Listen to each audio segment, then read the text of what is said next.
Prodigal Daughter is what happens when good ideas fail to lead to good stories. Things started out with a good idea for a Cisco story, of him traveling to the future and encountering himself and seeing consequences of what has happened, but they couldn't find a way to make the concept into a workable story.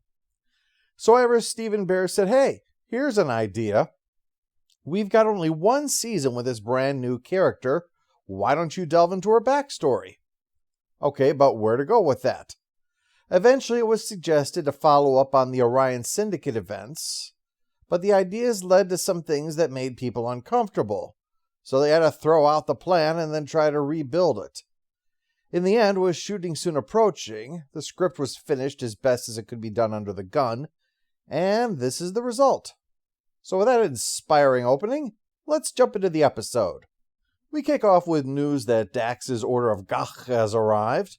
Apparently Jadzia ordered it for a party for Martok and forgot to cancel the order on account of being dead. It can't be flushed out the airlock for environmental reasons. You don't need a freighter captain complaining that their ship got hit by a case of live worms. And you can't just give the stuff away. It would be an insult not to partake with them, and that's the last thing Ezri wants. There's few occasions where I've thought, you know what this situation calls for? A mouthful of worms. Meanwhile, Bashir has been very distracted, pretending that he's excited that O'Brien is returning so that they can go fight the Battle of the Alamo. But when he's not on the transport, he has to reluctantly go to Cisco to say that O'Brien is missing. Again. He'd implied to Cisco that he was on leave to visit his father, but he was actually seeing DeBilby's widow. O'Brien remained in touch with her after what happened, and went looking when she vanished 3 weeks ago. O'Brien did try to go through channels to find her, but New Sydney isn't under Starfleet jurisdiction. Why would a name like New Sydney make you think it was an Earth colony? Well, good news. Ezri's family owns a mining company that's a huge deal in that system. Her mother should have some influence to try to find O'Brien. Bad news is that Ezri's last meeting with her mom didn't go down well. It was right after she'd been joined, and Ezri refused to go home like her mother had wanted. She's the kind of person used to getting what she wants. Ezri Tegan, Dax, you tell your commanding officer that your mother is a very difficult woman and that she refuses to help look for Mr. O'Brien unless you're allowed to return home right away. Case in point. So Ezri goes back home, Bashir seeing her off. He knows a thing or two about parents that are hard to get along with. When she arrives, her youngest brother, Norvo, is the one that greets her. Janelle, her older brother, soon shows up. Welcome home, little girl. Hi, Janelle. Do I have to take a sonic shower before I get a hug? Yeah, because you're just oozing warmth and charm. How is Ezri able to resist hugging you? I hope you appreciate all the trouble she's going to. She called in a lot of favors from the New Sydney police. This guy has all the charisma of a cavity search. Mother soon arrives, blurting out how she hates Ezri's haircut, but immediately laughing and hugging her, and then issuing orders to her 2 sons about the business. You can read what you want into her behavior, but when she's gone to show Ezri around, Janelle gets on to firing the guy that she wants shit-canned over a broken part. Janelle admits in private that brand new parts normally don't just break due to shoddy maintenance, that this is the work of the Orion Syndicate. So that's an uncomfortable connection. Speaking of uncomfortable, dinner. When Norvo tries to ask something about being joined, Mother interrupts to discuss Ezri's pre-Dax crush on an officer, but Ezri says that after joining, the guy just doesn't really seem right for her anymore. The discussion of being joined is clearly not something Mother likes hearing, and when Ezri finishes talking about the amusing problems that being joined brings her, there's this. You should have gone through years of training to receive a symbiont. It wasn't fair of them to join you to Dax just because you happen to be the only Trill on board. I mean, it's no surprise to me you're having trouble sorting out 8 lifetimes of memories and experiences. She's the queen of the backhanded compliment. Same with Norvo. Mother calls attention to deficiency even while she's defending it. You know the type. It's not your fault. They should have known better than to entrust it to you. She has one of Norvo's paintings up that he is ashamed of, see. Ezri stops in to see him that night, actually, where he shares a letter from an Andorian art school that rejected him, although I think the only thing they like is Picasso's Blue Period. My mind wanders. I don't have the discipline it takes to succeed. Those are Mother's words. Really? I couldn't imagine. After encouraging him that he can do better than the family bookkeeping, Norvo gets drunk and vandalizes some of his paintings. And the next morning, Mother tells Ezri this is her fault, which only succeeds in amusing Ezri. She says the real issue is that Norvo feels smothered, but Mother is outraged that Ezri would presume that she can come back here and pass judgments. It's almost as if forcing her to return home and then throwing accusations that Ezri has blown up in your face, huh? Well, the moment is interrupted because O'Brien has been found and is brought in handcuffed. Seems he resisted when they found him, probably assuming they were the Orion Syndicate trying to finish the job of beating the shit out of him. Bilby's wife is dead, and O'Brien is convinced that the Syndicate murdered him, but Officer Friendly Fist says that it doesn't make any sense. The Syndicate wouldn't kill a family member of one of their own. It undermined the basis of their ability to trust one another. Plus, whenever it happened, we all got alibis, signed by judges, who have all now gone on vacation to rise together on a ship with a broken radio. Have a nice day. After cleaning him up and feeding him, Mother asks if O'Brien can take a look at one of their malfunctioning pieces of equipment, much to Janelle's annoyance. Ezri checks in on Norvo to talk about what happened. He says he just got drunk and acted out. A refreshing bit of self-awareness in a trust fund, baby. Ezri asks if Norvo could come with her to Deep Space Nine just a break if he needs it. But he says shit's going on he needs to be here for, but he won't elaborate on that. Just general company stuff. I get the impression that he's lying, but the problem is I can't really tell because I don't know financial matters too well, which is a problem because I have to be my own accountant these days, and it's rough.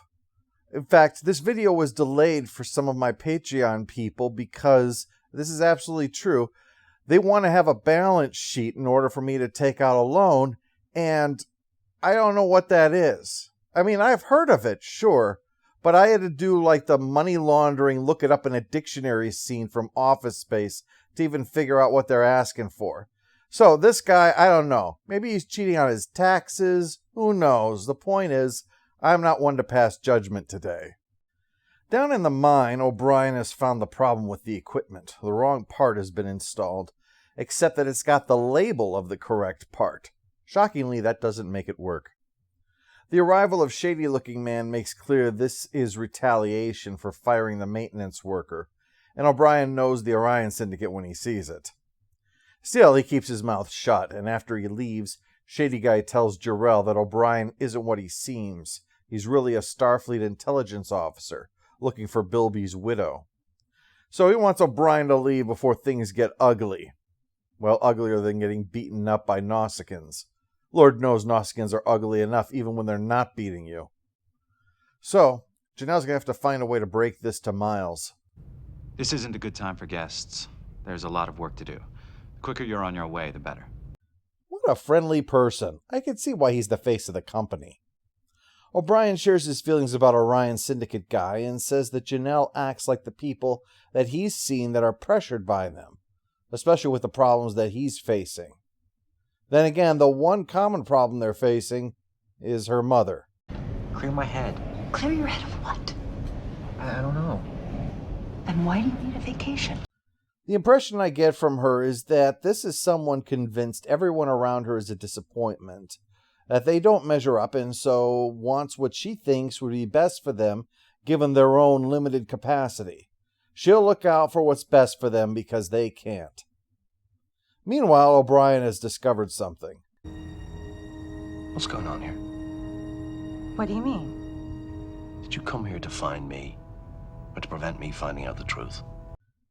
Don't forget, this may be a Dax, but Ezri's a rather new face. Who knows if she might actually have a hidden agenda? Fortunately, a word that frequently speaks to mind when I think of Ezri is gormless. So yeah, there's no agenda here. She had no idea that Bilby's widow worked for her family. It turns out she started making 5 bars of latinum a week, but soon that skyrocketed until she died. O'Brien points out that the authorities need to be told about this, but Ezri wants to find out more before they do. And really, while this is evidence here, it's not like we're dealing with definitive proof of murder yet. There's plenty of possibilities that this is unrelated to it. So it's not like they're covering anything up by confronting the other 3 members of the family to get answers first. We'll try not to be too shocked, but Mother is outraged. Janelle explains they ran into a financial 5-car pileup, so when the Orion Syndicate offered a way out, he took it. Well, you may be surprised to find this out, but the group of organized criminals came back later and asked for a favor of their own. The nerve! They said that Bilby's widow needed a job. No work needing to be done. She just would like to have the salary, thank you very much. She kept demanding more and more, though. But Janelle didn't kill her. He just kept paying. Mother doesn't believe him. But Ezri figures out that it was actually Norveau, much as she doesn't want to believe it. It wasn't premeditated murder. It was just kind of a case of, one of those things. After this, Ezri tells Janelle that he needs to go somewhere else, find a better life for himself, and she refuses to let Mother off the hook when she asks if it wasn't her fault. Coda with the Chief, and the end. The post-episode follow-up. Annoying character goes to making me have to sit through this. Final score for Prodigal Daughter is 3 out of 10. Now, I'd imagine that this probably means far more to you as an Ezri fan. But I have to say that I really didn't care for it. The failing of the episode is that it suffers from its own short development time. There's a murder plot that is tangential to the real story. Ditto to the mob plot. The family drama dominates it all, which is fine, except there's only one note to it. The kind of story that it wants to tell could definitely work, but it needs far more time invested in it to be fully realized. Without it, it just becomes a series of scenes that have Ezri in them. There are many stories that delve into the pasts of the characters. Some of them are better than others. But this didn't do Ezri justice. We may understand better her sense of self-doubt, but this isn't even the point of the story, because it doesn't start with her self-doubt, nor does it end with her self-doubt. There's no sense on this journey that this one thing that we have had insight with Ezri has changed in her, and there is no other sign that she has changed from the experience either. Also, Norveux's murder revelation is extremely odd. I can't think of any other example of anything like this.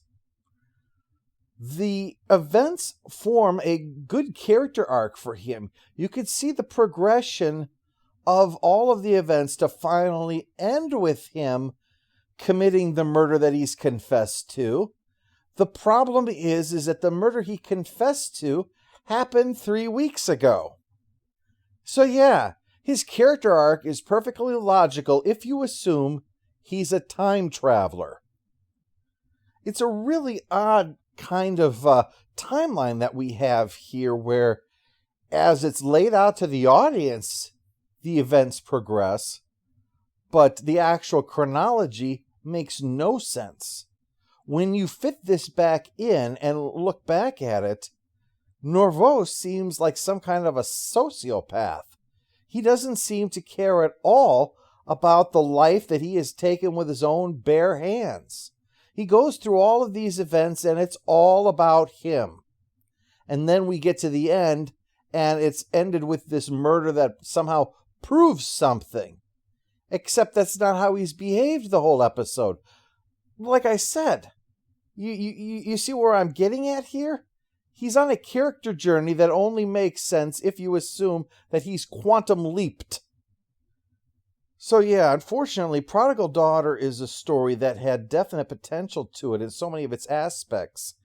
It's just the problem was its enemy was time.